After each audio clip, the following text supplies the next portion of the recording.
Ciarán, it is wonderful to see you. Thanks for taking the time to catch up with us. We last checked in, I think it was in late April, so it's nice to catch up and see how we're going. I know you have been super busy out on the campaign trail, and I'm llooking forward to hearing what that's like. Before we do that, how you doing? What have you been up to? Well, we've been out knocking doors and leafleting and talking to people. And I've been back and forward to the States, of course, as well. But yeah, it's been That's right. exceptionally busy, and we could maybe just review some of the pieces that we've been doing. But the good news is the sun is shining again in Ireland. Wow, that's a treat. And it is, and there's nowhere else in the world better to be when the sun is out in Ireland. Yeah, And that's right. there's nothing better to be doing than knocking doors and talking to people when Meeting the your sun is out neighbors, in Ireland. meeting folks, exactly right. So yep, so it's all good here, Greg. Excellent. I'm happy to hear that.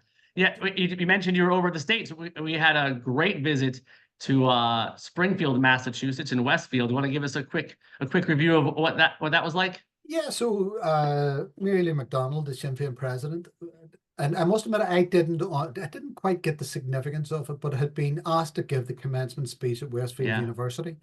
Now, when I graduated in Ireland, they're very, very stuffy, very formal. There's no speeches, and there may be a couple of hundred people graduating. So yeah. this was about 5,000 in an auditorium, and Wow, Mary Lou was invited to give her speech and got an honorary doctorate as well. But how wonderful. her speech was excellent, and it was political, it was engaging, it was full of hope. And I had asked some people, like, how was it received? Because it's very hard to tell when you're Sure. just new to this. And they said for the first time in any commencement speech in Westfield, there was applause points throughout the speech. That's People wonderful. cheered, and so it was very well received. We It also makes had a sense if you've seen Mary Lou speak. That makes perfect sense. And I do just drop a video of that, as well as the text, the copy from the speech is available on the Friends of Sinn Féin website if you want to check that out. Yeah, I would advise people to have a good look at it and a read at it, because it's just a very inspirational speech. And Yeah, also then we had a great event on with the John Boyle Club in Springfield the that's right. following day, where we had an activist travel from across Massachusetts and even some from Nashville, not including Nashville, yourself, Tennessee. Not not me. It's fantastic news. and Yeah, South great turnout Carolina. from the community. Yeah, Yeah, so and that was a great event, and it was just good to be in the company of friends. So yeah, we had a good run, very, very short. We were in yeah. and we were out, and maybe we should plan a tour of all the Springfields. The Simpsons tour. So yeah, so that was excellent. And then earlier on in the year, or earlier on in the month, we had Paul Maskey in Pittsburgh and Yes. in Philly, and so they were two really good events. One with the Irish Society in Pittsburgh, the Irish Society in Philly, and in Pittsburgh with the Irish American Unity Conference. And that was a Yes. full-on engagement on Irish unity. So Paul came back buzzing from that and says, very well received. And people are hungry for information and knowledge about what they can do.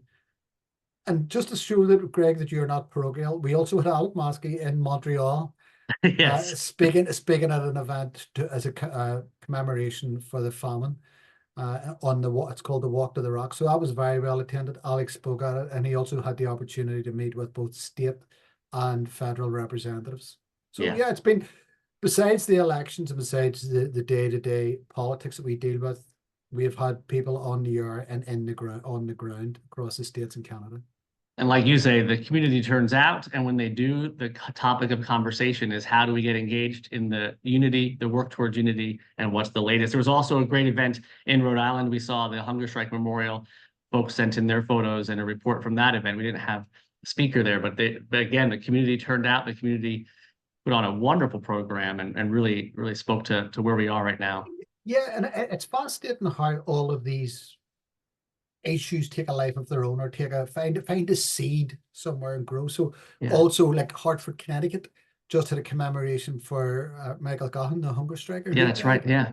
And they of course have the Bobby Sands monument, the hunger strikers and the Celtic cross on the circle there. So yeah, it's always heartening when we meet with our friends and supporters in the US to find Yeah. not only are they engaged, but they're looking to the future. That's right. Yeah, it really is heartening. Exactly. Well said. We'd love to turn now to the I should name we're calling this one kind of a supplemental video update. We want to check in and kind of update what's going on, knowing full well that on Friday the elections, everyone will go to the ballot box, cast their vote, and then in the days that follow, we will learn more about the results, and we will be doing a check-in afterwards, so that it's sometimes kind of hard to make sense of from afar. And so we will follow up with a post-election special, but we didn't want too much time to go by, as well as there's important things we want to talk about before that happens. So wanted to name that. We will be back after elections, but now it's before the elections, and you're out there on the campaign trail. It's from the states. It's, reading between the lines and trying to get a sense of how to read the tea leaves. Give us a clear sense of what you're hearing and what's going on there and on the ground. Okay, so just to bring people up to speed, we have elections in the 26 counties in the south this Friday. So those elections are local government elections, which are like local county councils elections. Yeah. We have EU elections, which will return MEPs representing Ireland to the European Parliament. And we also have, for the first time ever, a directly elected mayoral election, and that's in Limerick. So there's three very interesting but very different types of elections. So as you could understand, people who are voting for local government, for councillors, it will be very hyper local issues about transport, lighting, traffic, Potholes. calming. Yeah, so all of those issues, which are all very relevant, and they do tie into the national piece. So I'll give you an example. The village where I live in at the minute, we have an issue with poor public transport links, poor road links, and also water outages, which sounds really crazy, but it was because the village moved from having 1,000 people to having 10,000 within the space of 10 years without the commensurate investment in infrastructure. So we are dealing with the legacy of 20 or more years of bad planning, and that relates directly into how government worked through the Celtic Tiger in the lead up to it. Yeah. So we have those issues. Sinn Féin I believe we will win extra seats. We will have a good share of the vote beyond the last local government and European elections, which was 2019. And the European elections themselves are also very different. They throw up, it's an opportunity for the voters, of course, to have their say, but also throws up some really interesting results. So it's people who are returned as MEPs who mightn't get a seat in the Dáil. So it's a lot more open. We call it, they're like almost second tier elections because they're not a general election. Sure. But they throw up some really interesting results. And so like in just tracking how they've run, I looked at Sinn Féin vote in 2014, Sinn Féin got around, I think it was 16%. Then in 2019, it fell to 8.5%. And then 18 months later in 2020, we got 24.5% in the generals. So it's very hard. You can only compare elections like for like. So it'll be interesting to see what happens. We're confident we will build on the 2019 results and have more councillors and more MEPs returned. The question will be how many more. On the doors, the electorate are engaged. And they're engaged in a number of issues. The number one issue across every constituency is the housing crisis, and how that feeds into the number of young people who are leaving Ireland to go abroad. Cost of living. The failure of government to invest in public housing. The failure of government to bring forward proposals on affordable housing. And just how the housing market is being dictated by developers and landlords as opposed to the needs both of the people and the economy. So that's very much the number one and live issue. But we remain to see what will happen. I'm not going to give any predictions. So, no, I wouldn't ask. So you come back to next week. We'll come back next week and talk about it. And I mean, once we get through this election, the British government have also called a British general election for July 4th. And that will mean we will be competing in 15 of the 16 constituencies in the north of Ireland. And we're looking to, of course, maintain the seats and hopefully be in competition to win extra seats. But the outworking of that, by all indications, is that there will be a change of British government before the summer. And That's what it looks like, yeah. how that plays out. And again, we will have a job of work to ensure if there's a new British government comes in, that it honours its obligations under the Good Friday Agreement, honours its obligations on Irish unity, and also bins their horrendous proposals on dealing with legacy, which give an amnesty to British soldiers and the That's right. British military. So yeah, we're in for a very interesting summer. I also believe that we may have a week off in the summer, and we could be very well into a general election in the south, either Soon after. during the summer or immediately after. So yeah, we'll be busy. I'll need a couple of pairs of shoes. Yeah, you're putting your steps in for sure. Get notifications from Strava saying, "What are you doing over here?" Excellent. Well, thanks for that report. It is, like I said, it's hard to get a clean line like that on what it's like. So it sounds like it's all systems go, and we are eager to see how things pan out at the ballot box. So thanks for the update. Yeah. We tried something new this time around. We asked folks to submit questions and topics, and I'm grateful to everyone who sent in ideas and questions they want to talk about. We can't get to everything, but we do have time to check in. Mike from Savannah wants to know about what often discussed in the media as a term called subvention or subsidies. There is an amount of money that comes from the British government to subsidize the north of Ireland.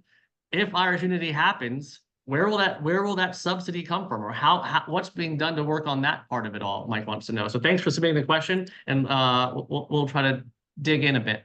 Yeah, well, I think the first thing is always, if you have two economists in a room, they will not agree on anything. So that's right. Yeah. So this is now a field of economic research, and the figures vary widely. That the subvention is anywhere between 3 billion to 10 billion a year, and the truth is, it's probably in the lower regions of that. And there's a whole range of how it's calculated. And I mean, one thing, we do not know how much taxation comes out of the north and goes back into the British exchequer. So you've only even getting one side of the money going out as opposed to money coming back in again. So that is one thing when we come to the unity debate that we have asked the British government to do, and that is to open the books. So we have a realistic view of this. So I'll give you an example of the subvention argument and the nonsense of it. So the north of Ireland is around about 3% of the size of the UK or Britain, compared to Britain. So that they just take a marginal sum and they put 3% of that cost against the north of Ireland. Total, yeah. Yeah, so like if they're building a new rail link between Glasgow and London, or as they were doing to the Midlands, 3% that cost gets set aside and charged to the north notionally, even though there's no benefit to the north. Like the upkeep of the British Royals, 3% of their cost nominally gets charged to the north. And of course, come a United Ireland, I don't think that's a contribution that we would continue to make. So all of those issues need to be opened up and examined. And the ledger opened about what's the cost and what's the benefit. But the big thing is this to remember about the whole concept of a subvention. One, you wouldn't break Ireland down on the basis of, oh, we cannot afford Munster, or we cannot afford Connacht, or Leitrim is not washing its face economically, so we're letting it go. Just gonna let it go. One is this is a national issue, but also it's the historic piece of it. When Ireland was partitioned, the north was the wealthy part of it. Belfast was bigger than Dublin. Huge economy. It was the economic driving force. So within 10 years, by 1932, the north of Ireland moved from being a net contributor with not only no subsidy, but was sending money back. To actually breaking even and then starting requiring additional resources that come back from Britain, from Westminster to Belfast. So we end up in a position so that, and as the economy grew since then, the north of Ireland's economy has not grew anywhere near the rate of the south. So there's a huge potential in that. So instead of looking at the cost of unity in terms of subvention, you also have to factor in the opportunity cost of continuing partition. Yeah. We haven't realized the economic potential of all of Ireland because of partition. We haven't realized the economic potential of the border region because we still have a nominal border between the two. So I think when you're looking at subvention, it can't just be the negative, but Yep. you also have to look at, in a united Ireland, would the economies would increase, and all Yep. research, everybody agrees with that. It's about the rate of flow of that. And one interesting piece about Germany. So after German reunification, which is, they still haven't worked out how much it cost, by the way. So Really, yeah. there's no bottom line figure on it. But what they have found is that the German economy is now greater than the sum of the two parts. Yeah. So you Exactly right. create synergies. So yeah, That's right. subvention is part of the discussion. We need to find out how much it would actually cost. Part of that, we also need to work out what would happen post unity and how much would be the responsibility of the new Irish state and how much wouldn't. Like, for Yep. instance, we would not be taking on 3% of British national debt Yep. post partition. And then the key bit is also to look at, well, what is the potential? What is where the economic growth comes in?